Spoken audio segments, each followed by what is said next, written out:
Стоимость съемных квартир в Казани сравнима с петербургскими. Мы решили сравнить цены в приложении, где выставлены объявления о долгосрочной аренде, и сразу же наткнулись на ценник в 36 тысяч рублей. Сейчас аренда однушки в Казани обходится в среднем в 34 тысячи, в Санкт-Петербурге уже в 50. В Москве ценник достигает 72 тысяч. Так, за последние 2 месяца цены в Казани выросли на 7,5%. Таковы данные столичного агентства недвижимости. Я считаю, это не целесообразно повышать цены, потому что, по сути, ничего, наверное, не изменилось. Полина Галенкова из Ульяновска, магистрант КФУ. Хотела снять квартиру в центре Казани, но вынуждена жить в соцгороде.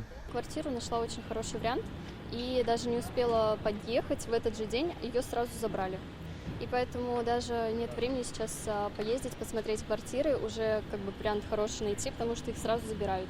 Вот поэтому пришлось тоже вариант найти, сразу взять. Нижнекамец Георгий Петров переехал в Казань по работе. В августе начал искать квартиру. Безрезультатно и дорого. За однушку просят 50 тысяч. Пришлось обратиться к риэлтору. Стало еще дороже. Без риэлтора квартиру не снимешь в любом случае. Комиссия у риэлтора 100%. Плюс арендодатели берут залог 100% тоже. От суммы оплаты за месяц. Чингис Карана из Башкортостана арендует квартиру в Казани уже более 3 лет. Платил 25 тысяч. С октября будет на 10 тысяч больше. Рынок растет. Нужно поддерживать экономику. И квартиры сами по себе по цене возрастают. И, соответственно, по аренде тоже. По словам участников рынка недвижимости, причин повышения цен на аренду квартир много. Это огромный спрос, низкое количество предложений и выросшая ставка Центробанка. Но действительно, в последнее время арендовать квартиру стало существенно дороже, нежели, допустим, год назад или полтора.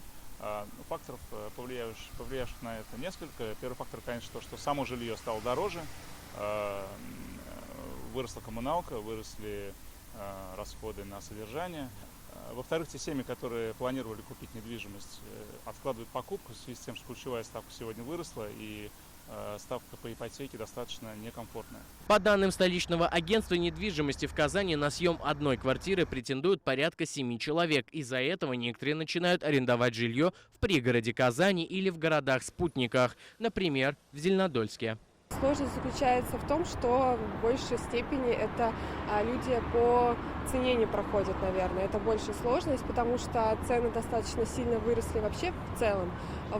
И здесь можно понять собственников тоже, потому что они вынуждены покупать тоже по большим ставкам квартиры.